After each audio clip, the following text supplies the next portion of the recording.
Hi everyone, yeah, just making a video basically to update you a bit on what's going on. Basically, yeah, I've got my drift finally, as you can see. Yeah, it's very nice. Just been playing about with it today and yesterday since I got it. You might have seen the bicycle video I did, just driving around. The sound was horrible. I mean, the internal sound on it isn't too bad, but when you're cycling and stuff, you just can't hear it. So that's why I've got an external mic, which works perfectly fine. Tested it, and yeah, that should be fine. And if you can see, I've got the waistband, well, the goggle strap basically, what it's called, and I put it around my hip, and I was just doing some like camera angles and stuff, seeing what it was like walking around, and it looked pretty cool. So that's also something I'm gonna do. Illegal, was it illegal? Illegal cinema recordings, obviously. No, I'm not going to do that, but yeah. If you didn't notice in the background, you can sort of see my new jacket, which is very nice. It was 350 quid and from Hungaric. We'll just hang it up here. There we go.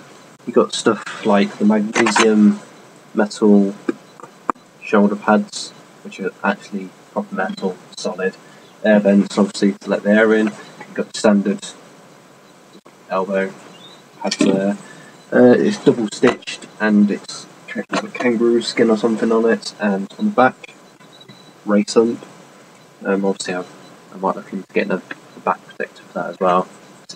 They had so much protection on that hump, but it's decent enough for the price. I mean, 350 quid for this was a bargain. I mean, I think the normal price was 500 quid. So, as you can see, just the lining there, magnesium warning there, whatever that is. But yeah. Just another thing I want to talk about is this place. It's obviously Shires Motorcycle Training in Leicester. It was on Blackbird Road, but now it's moved to this speedway in Leicester, which is just a bigger area near Beaumont Leys.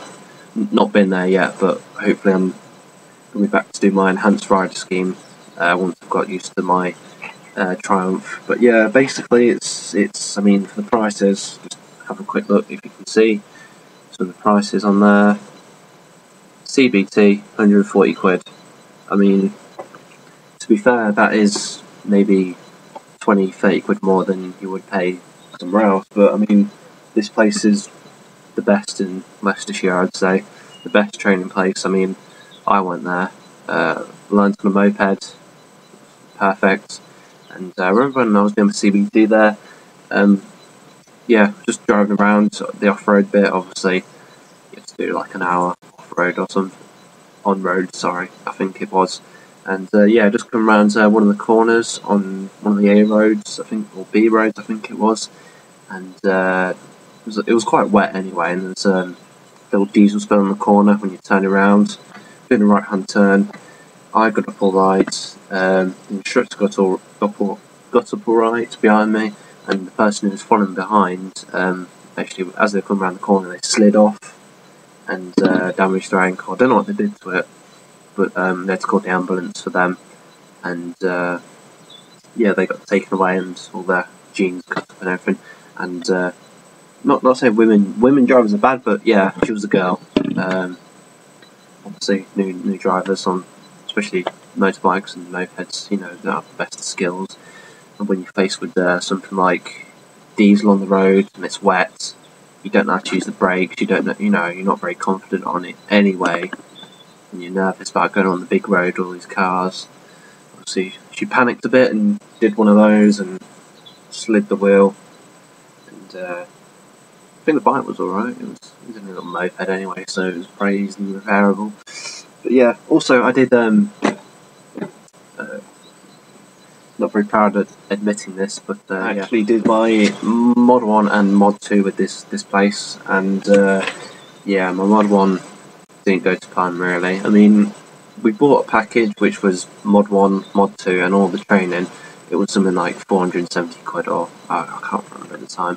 But yeah, basically I did the Mod 1 on This is when I drive in the Superbike RMR 125, and yeah, basically I failed about 3 times, I think it was, passed on the 4th on mod 1, and I think two of those times where one was putting my foot down in the slow riding. I just wasn't very confident at the time, and the speed trap bit and the emergency braking, obviously. I think the main thing that caused me to fail either time was the speed trap, because on the Superbike it didn't get up to speed. It was great if you're just cruising along, you could get to like 70 easily, but yeah, in that short space of time you have to accelerate to 50 kilometers an hour or something, 32 miles per hour. Was quite difficult for my my bike. Got it around the corner, revved it, full revs on low gear, tried to get it, still won't get to 30. So yeah, that's when I failed. But then I got the Yamaha XT 125X, which is the road version of it basically. But yeah, did it on that. I think I passed. Yeah, I passed straight away when I did it on that. It was fine. It was completely fine. Good, high revs and everything.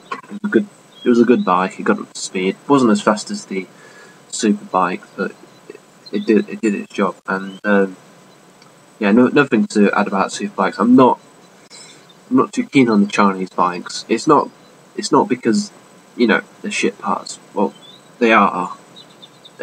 You pay for what you get basically with anything like that, any sort of bike. But yeah, it was just a place I got it from. It's a place called Fast Track in Leicester.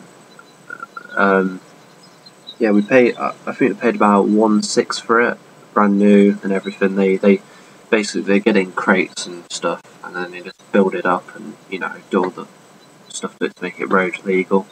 And basically, from the start, it was never built to scratch how it should have been. The alignment on the back wheel and the frame was completely off by stupid amounts. It should have been, on most bikes you have the alignment and you have the points where the chain and where they adjust the chain to, and on this bike it was like a bit different. We have to adjust both sides, which you shouldn't have to do. They should be both the same, both equal on the chain, so the wheel sits straight.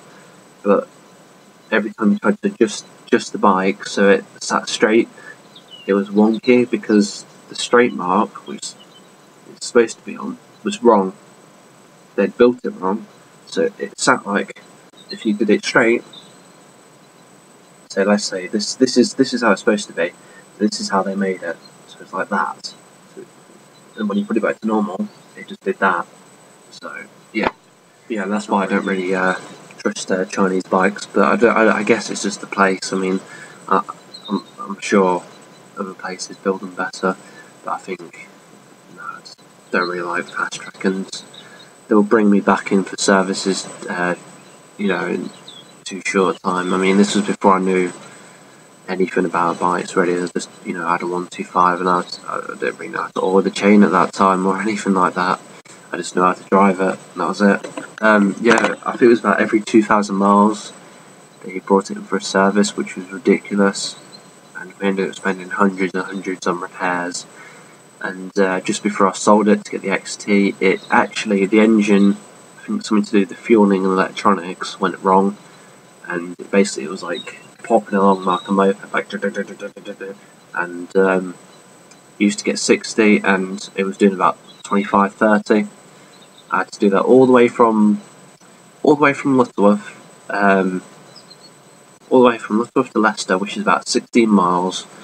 Doing 30 would take about an hour, and then I'd take it to Melton Mowbray, which is another hour. So it took me 2 hours just to get there. Doing 30, it was horrible. Kept having to stop and pop it and see if it was alright. It was just horrible. So yeah, just last point from the video today. Just keep checking out my YouTube channel. Subscribe, like, comment on my videos. Always reply to comments, and I always accept friend requests as well. Add me on Facebook. It's on my channel as well. And I think my blog's on there as well, so you can just click through to my blog. If you have a Google Mail account, you can sign up for Blogger. Blogspot, whatever it's called, and follow my blog so you get all the email updates from one post, and you can see what I've been up to and what pictures I put up and everything. I mean, the other day I was having a mad one. I just drunk loads of this stuff. Yeah, drunk loads of that, and I felt like going out with a mate. So, stuck my leather jacket on, stuck my helmet on, stuck my gloves on, went out on the scooter. I don't mean the proper scooter. I mean a push scooter, and I was just scooting around town with my helmet down like this, getting loads of dodgy looks. But yeah, I've got some nice pictures up and stuff of it. I'll probably put some in up here around about it. But yeah, it was a pretty fun night, having fun, just messing about as you do when you can. That's what make the most fun out of life as you can. Yeah. Click the subscribe button, it's free, you do not have to pay for it, and if you subscribe to me, I will subscribe back. Always follow people back. And also I'll check out all your videos and I'll like them and I'll comment and give you honest feedback, and if you do it to me, I'll do it to you. I mean, yeah, I'm starting out my vlogging. If you're just starting out your vlogging, then we share tips and see how we can do videos better. I mean, at the minute, I'm not very good. Obviously, I'm doing most of my webcams. It's easy at the minute. Obviously, I get my new helmet, which is coming today as well, and my new city boots. I'll obviously put the camera mount on there, and my friend's actually buying a Speed Fighter 2 today, and he's going to be driving it around about 2 o'clock. It's about 10 now, so I might see if I get my helmet before then, mount the camera on the helmet and go for a spin around the block on his Speed Fighter, and I'll give you a little review on the Speed Fighter. Although it's a moped and it's only 50cc, it's 2-stroke and it can do about 60 apparently, so it should be fun just shredding around the streets if he lets me, and just, going about it. But yeah, anyway, talk to you guys later.